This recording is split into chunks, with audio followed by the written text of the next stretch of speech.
गलाघाट जिल्लानि सिङाव थानाय पानजान दावहा फोथारा मोनसे बे ओनसोलनि नागा जाथायजों लोब्बा गोनां मोनसे जारिमिनारि जायगा। 1979 मायथाइयाव जेब्ला बे ओनसोलाव बर'फोरा रायजो जाजेनदोंमोन, बै समनि 1979 मायथाइनि 5 जानुवारि खालाराव बे ओनसोलाव रायजो जाजेननाय बर'फोरखौ आरो गुबुनफोरखौ नागानि मोनसे हानजाया बेयाव बुथारदोंमोन आरो बेनिफ्राय होखारफिननो नाजादोंमोन आरो बाहायनो बे गोथै सहफोरखौ गोबांखौ आसाम सरकारा लांदों आरो लांनो हायैफोरखौ बे जायगायावनो फबनानै दोनदोंमोन। बे मोनसे जारिमिनारि जायगा आरो बर'नि मैखोम मोनसे गामि थानाय जायगा होनजायो। आरो बेवहाय जोङो 2023-24 बोसोरनि रां बावजादों बर' कसारि काउन्सिलनिफ्राय मोनसे एग्रिकालचार एडभाइजारि सेन्टार होननानै मोनसे न' लुफुंना होनाय जादोंमोन 10 लाख रांनि। आरो बे न'खौ दिनै जोङो बेखेवनानै रायजोफोरनो होनाय जाबाय आरो बेखौ बेखेवनो मोननानै आङो गावनो गोजोननाय मोनदों। मानो होनोब्ला जोंनि बे ओनसोलाव जोंनि आन्तर्गाथोनिफोरा जितु इनफ्रास्ट्राक्चार बेफोरा गोबां आंखाल जानानै दङ। जोङो लासै बानायगासिनो दङ आरो बेनिनो मोनसे बेयाव दिनै पानजान ओनसोलनि बर'फोरनि थाखाय मिथिं जिरायनो बा गुबुन समाव गुबुन हाबायाव बाहायनो थाखाय बे न'खौ लुफुंना होनो हानानै जोङो गोजोननाय मोनदों। आरो बेनि लोगोसेनो बे गलाघाट जिल्लायाव थानाय बारग' एनडिएफबि बिथांमोना मोनसे एनडिएफबि वेलफेयार ससाइटि मुं लानानै बिथांमोना मोनसे ससाइटि दाना लादों। खौसेयैनो जाहाथे बिथांमोननि गांनाय उखैनाय आंखाल गुबुन जेंनाफोरखौ सुस्रांनो थाखाय खाबु जायो। आरो बिथांमोना दिनै बेहाय मोनसे अफिस न' लुगोन होननानै खाथियाव बिथांमोना दिनै खुन्थिया गायसनदों आरो बे खुन्थियाखौ जोंनि इउपिपिअनि थुनलाइ नेहाथारि महेस्वर बसुमतारी बिथाङा जागायजेनबाय बा गायसननानै होबाय। आं बिनि थाखाय एनडिएफबिनि सोद्रोमा बिथांमोनखौ बिबानगिरि बिथांमोनखौ साबायखर जासियो जे बिथांमोना जिहेतु खौसेयैनो गावसोरनि जेंनाफोरखौ सुस्रांनो बे ओनसोलनि जौगाथायनि थाखाय खामानि मावनो थाखाय बिथांमोननि सानस्रि बेयो जेब्लायबो जाफुंथों होननानै आं आसा खालामो। आरो बेनि गेजेरजोंनो एनडिएफबिआनो जाथों, एक्सबिएलटिआनो जाथों, एबसुआनो जाथों बा जोंनि गुबुन माहारियारि आफादफोरानो जाथों, बयबो ओनसोलखौ जोंनि जौगानायनि सिमाङा मावलांनायनि मदद हेफाजाबा जोंहा थालायलायगोन। अब्लानो ओनसोला जौगालांगोन आरो गावनि सानस्रिफ्राबो जोंहा मोजां लामाथिं जों दावबायलांनो हागोन होननानै आं आसा खालामो। आं नुजाफैनो हानाय आरो बे हाबाफारिखौ लानायनि थाखाय बयनिसिमबो साबायखर जासिनाय थाबाय। गलाघाट जिल्लानि मोनसे जारिमिनारि थावनि बे पानजान ओनसोलनि बे दावहा फोथाराव दिनै 2024 आरो 25 मायथाइनि जा बर' कसारि अनसाय गावहायुङारि खुंथायनि रां बावजाजों मोनसे बर' एग्रि एडभाइजारि सेन्टार मोनसे बेयाव लुफुंनाय जादोंमोन। बे एग्रि एडभाइजारि सेन्टार एबा मावख'खौ दिनैनि खालाराव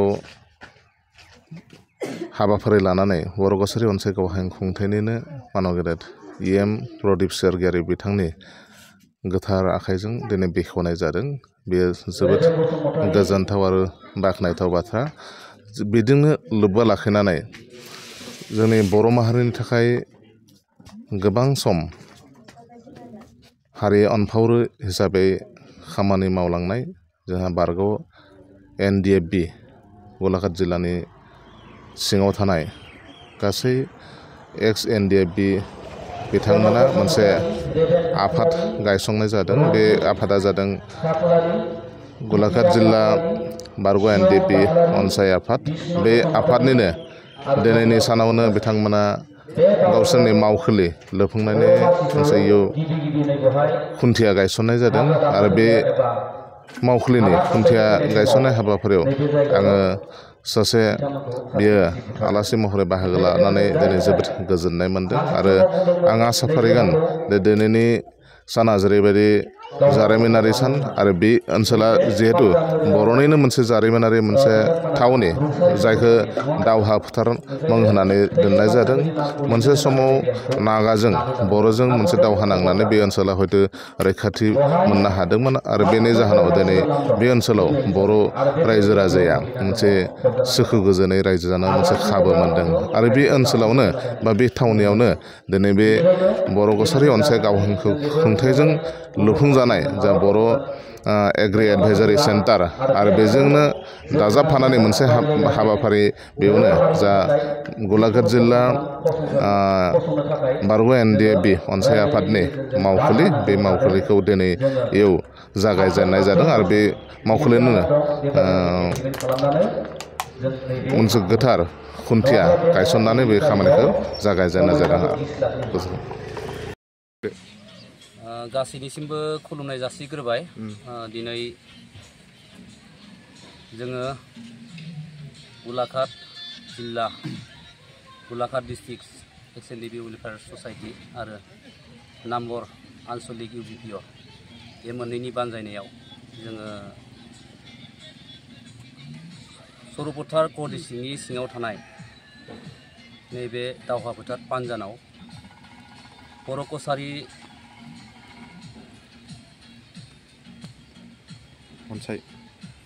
अनसाय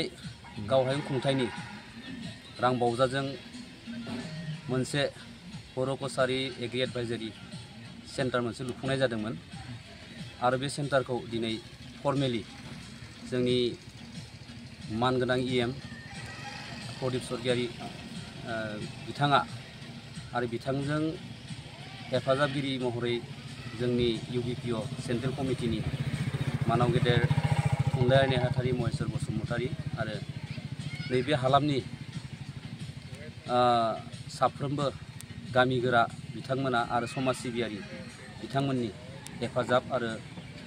गलाघाट डिस्ट्रिक्ट XNDB वेलफेयार ससाइटिनि गासै लिडार्स आरो मावथि बिथांमोननि हेफाजाब आरो रायजो राजानि मददजों बिथाङा बेखेवनानै होयो आरो बेजों लोगोसेनो दिनै जोङो Golaghat district XNDB welfare society होननानै 2004 मायथाइनि 30 अक्ट'बर खालि जोङो आबुं मोनसे कमिटि दाफुंनाय जायो आरो बे कमिटिनि आफादगिरि महरै आं खनिल कुमार बसुमतारी आरो नेहाथारि हिसाबै दङ जोंहा XNDBनिनो सासे गोख्रों मावथि बारग' NDFB बिथां महेन्द्र ब्रह्म आरो लोगोसेनो केसियार हिसाबै दङ बारग' NDFBनि सासे गोख्रों मावथि बिथाङाबो बिथां धनेस्वर बसुमतारी आरो लोगोसेनो जोंनि गेजेराव माखासे XNDB मावथि एबा लिडार सन्जय बसुमतारीखौ लाफानानै बिरेस्वर बसुमतारी बिथांमोनखौ लाफानानै सुनिल बसुमतारी बिथांमोनखौ लाफानानै दुना सार्ज ब्रह्म बिथांमोनखौ लाफानानै गोबां NDFBजों जों सावरायलायनायनि गेजेरजों जोङो मख'नाय तारिखआव जोङो आबुङै मोनसे कमिटि दानानै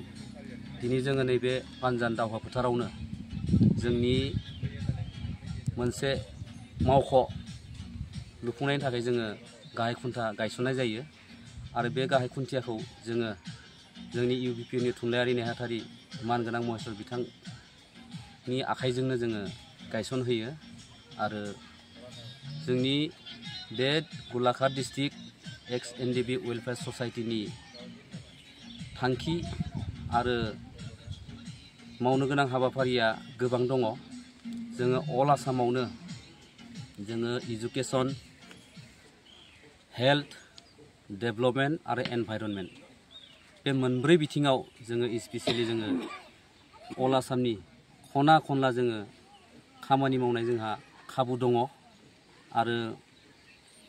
बे मोनब्रै बिथिङाव जोङो बिफानारि मावख'आरि बिथांमोनजों सावरायनायनि गेजेरजों जोङो माखासे समाव मोनब्रै बिथिंनि सायावनो जोङो एवारनेस प्रग्राम आरो स्किल डेभेलपमेन्ट बे बिथिङावबो जोङो ट्रेनिं होनायनि जोंहा अपसन दङ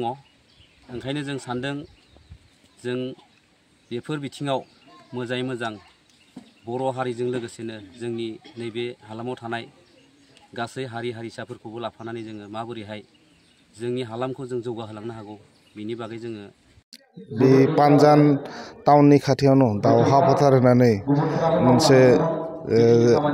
जायगा दं आरो बे दावहा फोथाराव पानजान गामिनिफ्राय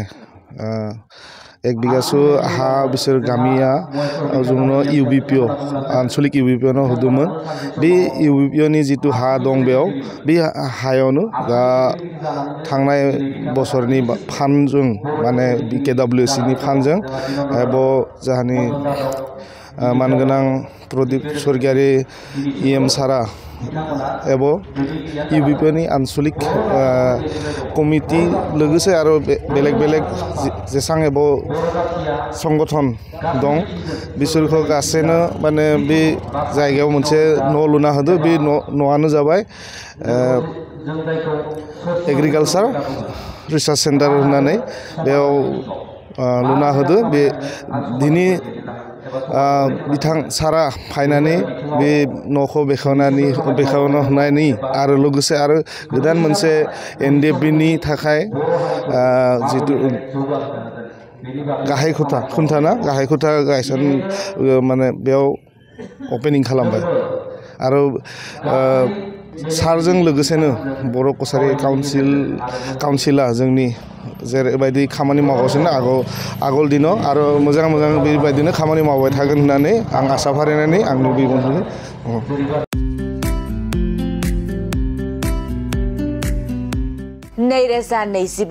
नैजिद' मायथाइनि गोदानै मुं थिसननायनि थाखाय गोजोनथाव खौरां।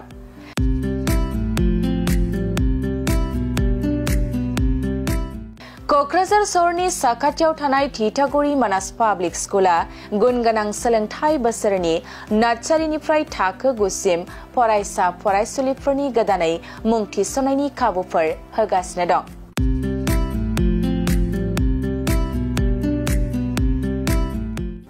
गुन गोनां सोलोंथाइ होनायजों लोगोसे थिथागुरि मानास पाब्लिक स्कुला basic computer education, English speaking environment आरो मोजां सोलोंथाइ गोनां फोरोंगिरिफोर दं।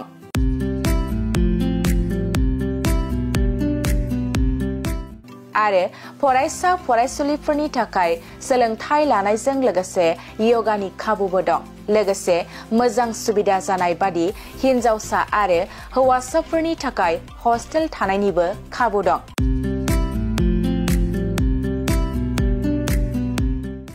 बेनिखायनो नोंथाङाबो नोंथांनि गथ'खौ गोदानै मुं थिसनोब्ला थिथागुरि मानास पाब्लिक स्कुलाव मुं थिसननो हागोन। नोंथाङा आबुङै मिथिबावनो थाखाय 6000853288 6000489621 आरो